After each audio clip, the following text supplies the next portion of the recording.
오늘 말씀의 제목은요. 마태복음 23장 1절부터 12절의 말씀을 통해서 서기관과 바리새인들이 가진 신앙의 죄라는 제목으로 말씀을 전하겠습니다. 서기관과 바리새인들이 가졌던 죄, 신앙의 죄죠.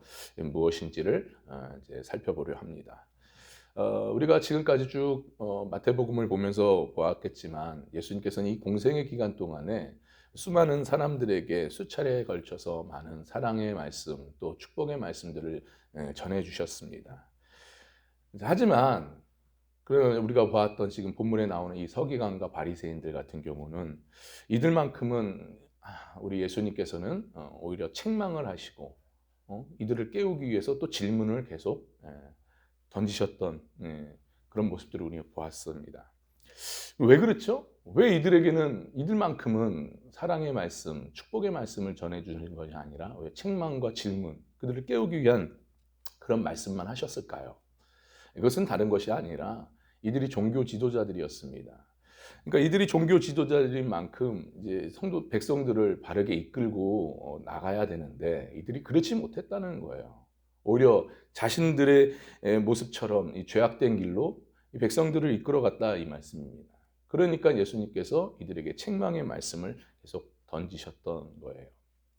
자, 그렇다면 이 서기관과 바리새인들은 과연 이들이 어떤 신앙의 죄를 가졌길래 이들이 그 이스라엘 백성들을 바른 길로 이끌지 못했던 이유가 뭘까? 오늘 본문을 통해서 한번 두 가지로 짧게 좀 살펴보려고 합니다. 그러니까 서기관과 바리새인들이 가졌던 신앙의 죄가 뭐냐라는 거죠. 그 첫째입니다. 첫째는 뭐냐? 바로 모세의 자리에 앉았다라고 예수님께서 말씀하십니다. 예수님께서 이제 제자들에게 이들의 죄가 뭔지를 밝히고 계시죠. 모세의 자리에 앉았다. 자, 2절의 말씀입니다. 2절의 말씀을 보니까 서기관들과 바리새인들이 모세의 자리에 앉았으니라고 말씀하시잖아요. 참으로 서기관과 바리새인들이 이 모세의 자리에 앉았다는 것은 곧 뭘 말하느냐? 이 영적 교만에 빠져서 외식과 위선의 모습으로 살았다 이 말이에요. 그러니까 다시 말해서 영적 교만으로 인해서 이들은 위선적인 신앙의 죄를 저지르며 살았습니다. 바로 그거를 말씀하고 계셔요. 여러분, 여기서 모세의 자리라는 것은 어떤 것이냐? 바로 본래 이것은 회당에서 서기관이 이 말씀을 율법을 앉아서 가르치는 그 자리예요. 그러니까 쉽게 말해 오늘날로 말하면 이 강단을 말하는 겁니다. 이 강단의 자리를 말하는 거죠. 자, 사실 이 서기관은요 어떻게 선출되느냐? 이건 바리새인들, 당시 이 바리새인들이 굉장히 힘이 있었던, 정치적으로 힘이 있었던 그런 지파였어요. 이제 유대아 사회에는 여러 정파가 있었는데 그 중에 하나가 가장 힘 있는 정파가 바로 바리새인이었습니다. 바리새인파. 그래서 이들은 백성들의 수많은 지지를 얻고 있었습니다, 당시에. 그러니까 이 서기관을 세우는 것은 문제가 되는 것이 아니었죠. 손쉽게 서기관들을 세웠습니다. 율법을 가르치는 자를 세웠다 이 말이죠. 아무튼 그러한 힘 있는 이 바리새파들이 이제 서기관을 세웁니다. 자, 뭐 세우는 것까지는 뭐 문제가 되는 건 없습니다. 근데 문제는 뭐냐? 이 서기관도 그렇고 이 바리새파인 이 서기관을 세우는 이들도 그렇고 하나님의 말씀, 율법을 가르치는 데 있어서 더 힘써 연구하고 가르쳐야 되는데, 그리고 무엇보다도 그 가르침에 있어서 본인들도 그 말씀대로 그 율법대로 살아야 되는데, 온전히 하나님의 뜻을 따라서 살아야 되는데 거기에는 관심이 없었다 이 말입니다. 전혀 거기에는 마음을 쏟지 않고 오히려 그들은 자신들의 권력과 자신들의 명예를 지키기 위해서 어쨌든 간에 정치적으로 그것을 이루려고 계속 힘쓰며 거기에 관심을 가지며 살았다 이 말씀입니다. 바로 그런 문제가 있었어요, 이들 안에는. 참, 그러니까 무엇보다도 하나님의 나라에는 관심이 없었습니다. 계속해서 말씀드렸다시피 복음이신 예수님, 하나님의 나라가 도래를 했는데 하나님 나라 그리고 복음이신 예수님에게는 관심이 없었어요. 천국 복음에는 관심이 없었다 이 말이죠. 그래서 이들은 오히려 복음을 전하는, 하나님 나라를 전하는 예수님을 오히려 걸림돌이 된다고 죽일 계획을 세우죠. 그래서 예수님께서는 이러한 이들의 그 악한 이 마음들을 간파하시고 이들에 대해서 계속해서 책망을 하시고 이들의 죄에 대해서 지적을 하고 계십니다. 오늘도 마찬가지예요. 그들의 잘못된 모습들에 대해서 이야기를 하고 있지 않습니까? 여러분 참으로 이 말씀은요. 어떻게 보면은 분명히 이 강단에서 말씀을 전하는 이 목회자에게 저와 같은 목회자에게 주시는 말씀입니다. 자, 그런데요. 하지만 이것이 단지 이 강단에서 말씀을 전하는 이 목회자에게만 주시는 말씀일까요? 그렇지는 않습니다. 분명히 이 강단에서 말씀을 전하는 저에게도 주시는 말씀이기도 하지만 또 주님의 몸된 교회 주의 일꾼으로 부름받은 귀한 주님의 일꾼들, 그러니까 직분자들, 이러한 자들에게도 하나님께서 주시는 말씀입니다. 그래서 함께 우리가 이 말씀을 우리가 귀 기울여 들어야 됩니다. 자, 그렇다면 여러분, 저는 목회자로서 부름을 받았고 여러분들은 여러 직분으로 인해서 주의 일꾼으로 부름을 받았습니다. 믿으시면 아멘 하시기 바랍니다. 그렇죠? 자, 그렇다면 우리는 이러한 일꾼으로 주님의 일꾼으로 부름 받았다면 우린 과연 이 자리를 어떤 마음으로 우리가 감당하고 일을 하고 있느냐라는 거예요. 여러분의 이 주님의 이 일들에 대해서 어떤 동기로, 어떤 마음으로, 어떤 이유로 해서 이 일들을 지금 감당하고 계십니까? 우린 분명히 이 부분을 잘 점검해야 됩니다. 여러분 분명히 알아야 될 것이 있어요. 그게 뭐냐? 바로 이 직분을 감당하는 데 있어서 이 출발점이 어디서부터 출발되느냐, 이 근거가 어디서부터 근거가 되느냐라는 것을 우리 항상 기억해야 됩니다. 우리는 하나님, 우리 예수님, 이 복음이신 예수님으로부터 우리가 출발되어야 됩니다. 이 모든 직분의 동기요, 출발점은 예수님이셔야 돼요. 거기에서부터 근거가 되고 거기서부터 출발이 돼야 됩니다. 근데 우리는 때로는 이게 잘못돼서 나로부터 출발될 경우가 많아요. 내가 근거가 돼서 나의 동기로 인해서 주의 일들을 감당할 때가 많습니다. 근데요, 중요한 것은 그렇게 하다 보면은 결국 누구처럼요, 오늘 본문에 나온 서기관과 바리새인들처럼 이런 영적 교만에 빠져서 외식하고 위선적인 그러한 신앙의 모습들, 직분 감당하는 모습들이 나타나게 됩니다. 왜요? 근거가 나이기 때문에. 나이기 때문에 어떻게든 간에 나를 드러내려고 하고 나를 자랑하려고 하고 사람들 앞에서 보이려고 하는 그런 거기에만 관심을 갖게 됩니다. 어쩔 수 없어요. 근데 이것은요, 전혀 하나님과 관계없는 모습들이에요. 우리는 그렇기 때문에 항상 우리 자신을 살펴봐야 돼요. 왜? 내 동기가 뭐냐? 어디서부터 이 주의 일들을 감당해? 하는 그 동기가 뭐냐? 뭐 때문에 내가 이걸 감당하느냐라는 것을 항상 생각하고 묵상하고 점검해야 됩니다. 안 그러면 우리 또한 이들처럼 사람들한테 보이려고 애쓰는 데만 관심을 갖게 됩니다. 그러면요, 그거는 하나님의 일과 전혀 상관이 없어요. 근데 문제는 뭐냐? 그것은 신앙생활이 아니라 하나님 앞에서 직분 감당하는 게 아니라 내 만족을 위해서 종교 생활을 하는 것뿐입니다. 거기에는 생명이 없어요. 우리는 이 부분을 잘 아셔야 됩니다. 그러니까 우리가 이걸 직분 감당하다 보면은 왜 내가 좀 더 잘하면은 막 우쭐하고 좀 사람들 앞에 막 보이려고 하고 막 좀 자기를 드러내려고 하고 막 그런 모습들이 있는 반면에 또 내가 좀 잘 못하면 또 거기에 열등감에 빠져서 주눅 들고 위축되고 이런 모습들이 보여집니다. 그러니까 이거는 하나님 앞에서 하는 그러한 신앙생활 직분 감당하는 것이 아니죠. 그렇기 때문에 우리는 항상 우리가 과연 내 근거가 어디서부터 되어 있는 거, 그러니까 내 출발점이 어디서부터 출발되는 건지를 항상 우리는 점검해 봐야 됩니다. 그러니 오늘 이 서기관과 바리새인들 같은 이 영적 교만한 이 모습 속에서 외식하고 위선적인 그런 신앙의 모습을 우리는 잘 봐야 됩니다. 가르쳐 주시는 거예요. 이들을 통해서 이렇게 살면 안 된다는 것을 정확히 우리에게 말씀해 주고 계십니다. 그래서 우리는 이걸 잘 눈여겨봐야 됩니다.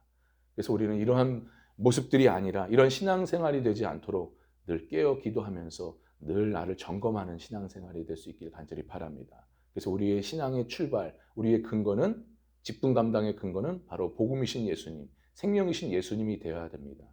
그래서 그것을 통해서 우리가 더욱더 기쁨으로 사람들을 의식하고 사람들한테 내보이는 것이 아니라 오직 하나님만을 의식하고 예수님만을 의식하면서 예수님께 드러내 보이는 그러한 아름다운 믿음의 우리의 신앙생활, 직분 감당하는 우리의 모습이 되어야 될 줄 믿습니다. 이런 은혜가 저와 여러분의 있기를 주님의 이름 간절히 축원합니다.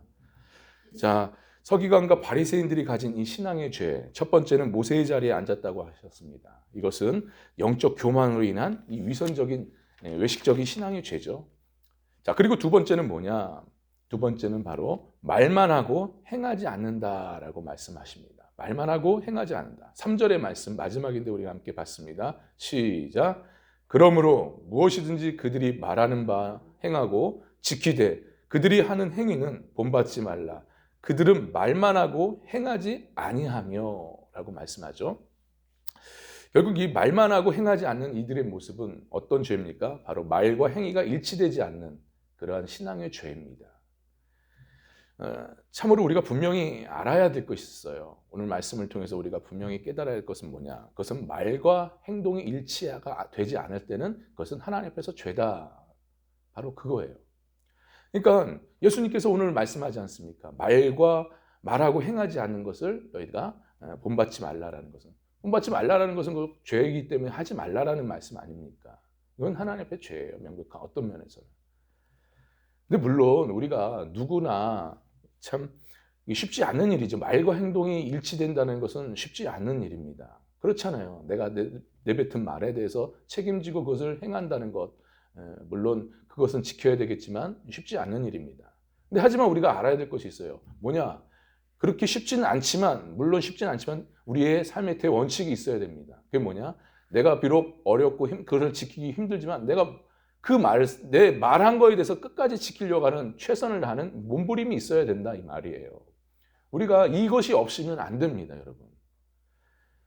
참으로 예수님께서 이 땅에 오신 목적이 뭐예요, 여러분? 두 가지가 있는데 첫 번째는 바로 여러분도 잘 아시다시피 우리를 구원하기 위해서 이 땅에 오셨습니다. 오셔서 우리를 구원하셨지 않습니까? 그럼 두 번째 목적은 뭐겠어요?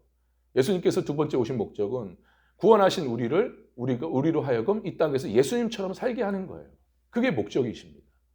그래서 예수님께서 우리가 이 땅 가운데 살면서 정말 예수님처럼 그 모델을 삼아서 우리가 살아가는 이 모습들, 이것을 삶 속에서 이루기 위해서 이 땅에 오신 거예요. 그래서 공생애 내내 예수님께서 모델로 이렇게 살지 않으셨습니까? 바로 그거예요. 그래서 우리는 분명히 구원받은 자로서 예수님을 쫓아 예수님처럼 살아야 됩니다. 근데 솔직히 예수님처럼 산다는 게 쉬웁니까? 우리의 연약한 죄성 때문에 제대로 예수님처럼 살지 못할 때가 있어요. 하지만 그렇다고 우리가 예수님처럼 살지 못하는, 그래서 난 못해 하고 포기할 수는 없지 않습니까? 구원받은 자로서 예수님을 반드시 닮아가야 되는데, 그러니까 우리가 말씀드리고 싶은 것은 못하더라도 최선을 다해서 우리가 몸부림을 치면서 예수님을 닮아가야 된다 이 말이에요. 근데 오늘 본문에 보십시오. 오늘 본문에 나오는 이 서기관과 바리새인들은 전혀 이런 모습이 보이지가 않았다 이 말이에요. 그러니까 단지 말만 앞에서 앞세우고 가르쳐드리기만 할 뿐이지 전혀 하나님의 뜻에 따라서 하나님이 원하시는 바대로 살지는 않았습니다. 바로 그런 모습을 이 바리새인들과 서기관들이 보였어요. 여러분, 우리가 참으로 이렇게 신앙생활에 대한 부분, 직분생활하는 데 있어서 우리가 바로 이렇게 신앙생활하고 직분생활할 수 있다 이 말입니다. 그러니까 교회 오래 다닌다고 해서 우리가 이제 직분을 받긴 하는데, 근데 이 직분을 받는 데 있어서 나도 모르게 내가 다른 사람들을 가르치려고 들고 말만 하고 행동은 안 하고 섬기는 자리에, 희생의 자리에 안 오고 그냥 사람들 앞에서 그냥 가르쳐 드리기만 하려고 하는 그런 우리의 모습들이 많이 비춰질 때가 있어요. 물론 사람들을 오면은 가르치고 또 지시하고 뭐 이런 부분들이 필요하겠지만, 그러나 우리가 놓쳐서는 안 될 것이 있습니다. 우리가 희생의 자리, 섬김의 자리로 내려가는 일들, 바로 이런 부분들을 놓쳐서는 안 돼요. 그래서 오늘 본문의 마지막 11절에 뭐라고 말씀하십니까? 예수님께서 11절에 함께 봤습니다. 시작. 너희 중에 큰 자는 너희를 섬기는 자가 되어야 하리라 말씀하잖아요. 너희가 주님의 몸된 교회에서 정말 큰 자가 되려면 너희들이 섬기는 자, 희생의 자리에 나아가야 된다. 그러니까 곧 이거는 결론적으로 무슨 말이에요? 말과 행동이 일치돼야 된다. 신앙의 모습이 삶과 일치돼야 된다라는 그 말씀이지 않습니까? 바로 그걸 얘기하고 있어요. 제가 요즘 아이들을 이렇게 보면서 키우는데 참 쉽지 않더라고요. 이제 아이들이 이제 큰애가 벌써 중3이고 이제 둘째가 6학년이 되고 이제 막내는 이제 초등학교 3학년이 되는데 이게 큰애 그 중3 되는 아이요. 그리고 초등학교 6학년 되는 아이. 이 둘을 보면서 막내야 뭐 어리니까 뭐 아직 어리니까 상관이 없는데 참 키우는 데 있어서 좀 쉽지 않다라는 것을 좀 많이 느낍니다. 왜냐? 이 아이들이 이제는 이 중3, 초등학교 6학년이면 벌써 이제 사춘기, 그러니까 자아가 형성하는 시기예요. 그러다 보니까 애들 옛날 같았으면 뭐 해라, 하지 마라, 이렇게 하면 바로 지시대로 이게 딱딱딱 따랐는데 이제는 좀 그렇지 않더라고요. 슬슬 제 눈치를 보고 또 예전에는 한번 말하면 딱 들었는데 요즘은 생각을 하더라고요. 그래서 애들한테 설득을 시켜야 되고 납득을 시켜야 되고 가르쳐야 돼요. 이제 이해를 시켜야 됩니다. 그리고 더 중요한 것은 제가 솔선수범 모범을 보여야 된다 이 말이에요. 그래야 이 아이들이 기꺼이 따릅니다. 기분 좋게 따른다고요. 보니까 이렇게 됐구나 벌써. 그래서 쉽지 않다. 부모가 먼저 솔선수범 말과 행동이 일치되는 모습으로 살아야 되겠구나라는 것을 요즘 계속 깨닫게 됩니다. 이 신앙생활도 마찬가지예요. 우리가 신앙생활 하면서 말만이 아니라 우리가 정말 겸손의 자리, 또 희생의 자리, 섬김의 자리를 내려가서 말과 행동을 통해서 일치가 되면 그러니까 솔선수범을 보이는 거죠. 그래야 다른 사람과의 관계가 부딪힘이 없고 또 다른 사람과 함께 또 화합을 이루면서 아름답게 주의를 할 수 있다 이 말입니다. 여러분. 그래요, 여러분. 그러니 오늘 본문에 나오는 이 서기관과 바리새인들 이러한 말만 하고 행함이 없는 이런 자들의 모습이 아니라 정말 예수님처럼 말과 행실이 일치가 되는 정말 그런 모습을 통해서 우리는 내 가정, 우리가 섬기는 교회 아름답게 세우고 또 믿음으로 또 세워나가는 저와 여러분 될 수 있길 간절히 바랍니다. 이런 은혜가 우리의 삶 가운데, 신앙 가운데, 직분 생활 가운데 온전히 뚜렷하게 나타날 수 있기를 주님의 이름을 간절히 축원합니다. 할렐루야. 기도합니다.